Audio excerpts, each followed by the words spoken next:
नमस्कार दोस्तों, निर्माण एग्री एक शेयर के बदले 100 शेयर आपको देने वाली है।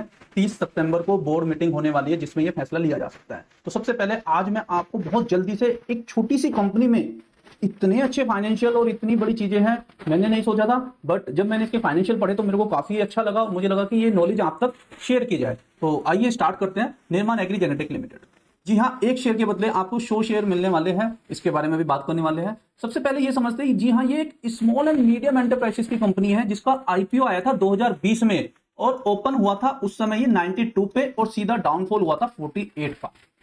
फिर उसके बाद शेयर ने हाई लगाया 484 का।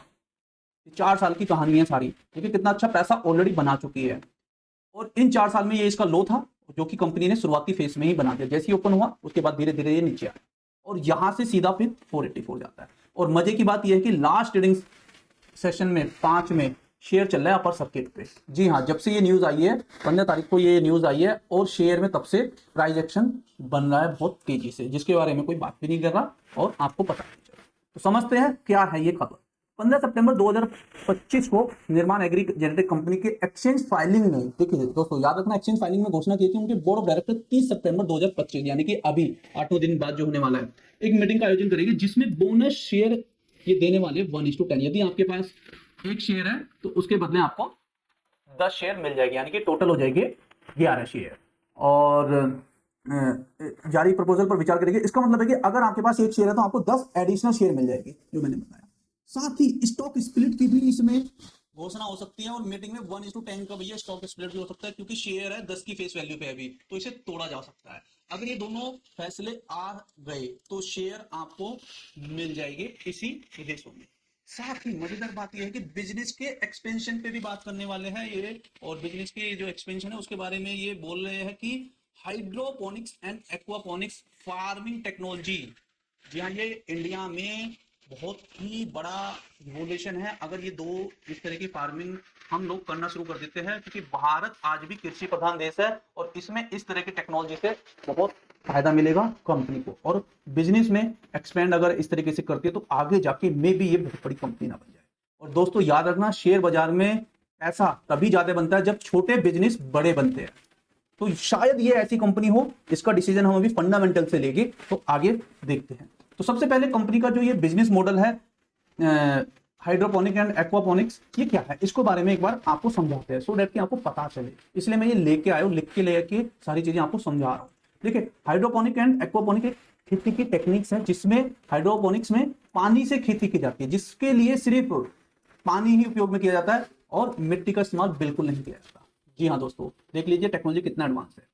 पौधे की जड़ में से काम करते वाटर सोल्यूशन में रखा जाता है और बढ़ोतरी के इससे सारे पोषक न्यूट्रिशन मिलते हैं, जैसे नाइट्रोजन, पोटेशियम और ये। और इसके फायदे होते हैं कम पानी की खपत। जो ट्रेडिशनल खेती है वहां पे अभी पानी बहुत ज्यादा लगता है, तो उससे यहाँ कम लगता है, तेजी से विकास होता है, कम जगह और कीटनाशकों में कमी। पहली टेक्नोलॉजी। दूसरी वाली सुन लीजिए,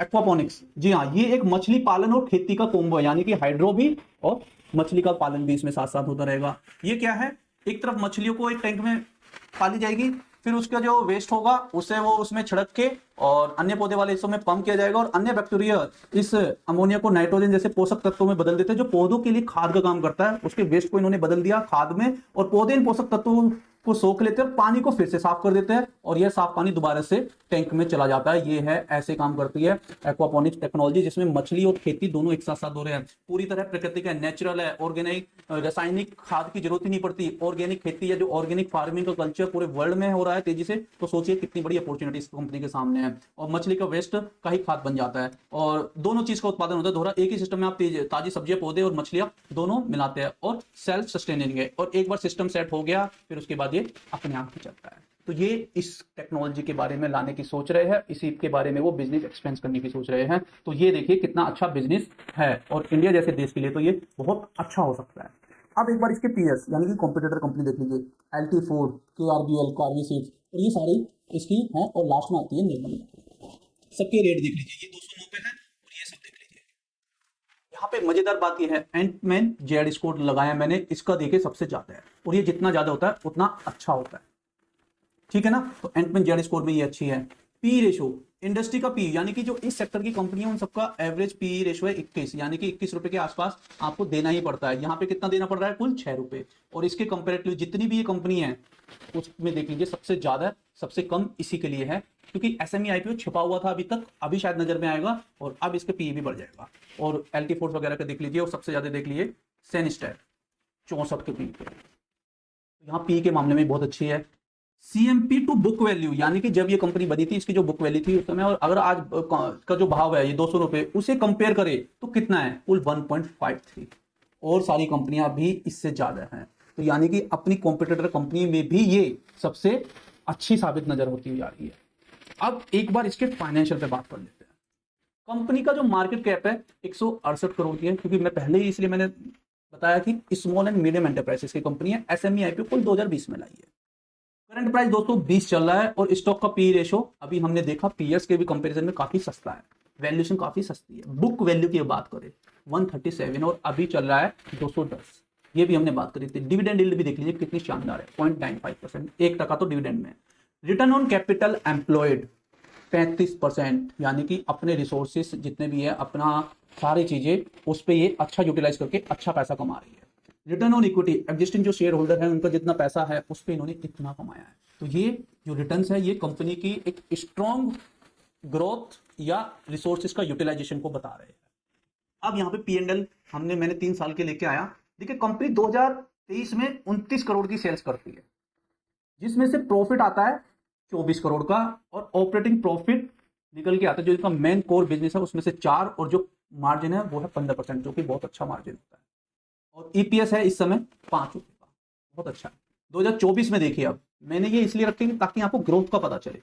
यही सेल्स बढ़ा के 63, यहाँ पे ये प्रॉफिट 52 करोड़, और यहाँ पे ये देखिए ऑपरेटिंग प्रॉफिट बन जाता है 11 करोड़, मार्जिन 3% से इंप्रूव होते हैं, और ये ईपीएस बढ़ के हो जाता है 25 में 2037 तक का हो चुका है, और 210 का इनका नेट प्रॉफिट है, जिसमें से ऑपरेटिंग प्रॉफिट ये मार्च तक के मैं डाटे की बात करो 27 है, और यहाँ पे भी देखिए फिर से 3% की वृद्धि। अभी 3% का इनका मतलब कम है, बट अभी मार्च के बाद पूरा क्वार्टर है, तो यहाँ पे देखिए 11% ऑलरेडी हो गया, आगे बढ़ेगा। और ईपीएस देखिए अभी कितना जबरदस्त हुआ है, 13 से सीधा 31, क्योंकि सेल्स में देखिए क्या जबरदस्त तेजी है। पिछले 3 साल की अगर कंपाउंडेड सेल्स ग्रोथ देखे तो 160% है, और प्रॉफिट ग्रोथ देखिए 115। क्वार्टर 1 में अभी तक जो ग्रोथ आई है प्रॉफिट की 107% आई है, और सेल्स की आई है 208%। और एक और बात, कंपनी ऑलमोस्ट डेब्ट फ्री है। तो क्या हम इस शेयर्स में थोड़ा रिस्क ले सकते हैं? मुझे कमेंट्स में बताइए। और ये वीडियो कैसा लगा इसके बारे में भी, और चैनल को लाइक शेयर सब्सक्राइब करिए, क्योंकि मैं लाता रहूंगा आपके लिए इसी तरीके से। Thank you.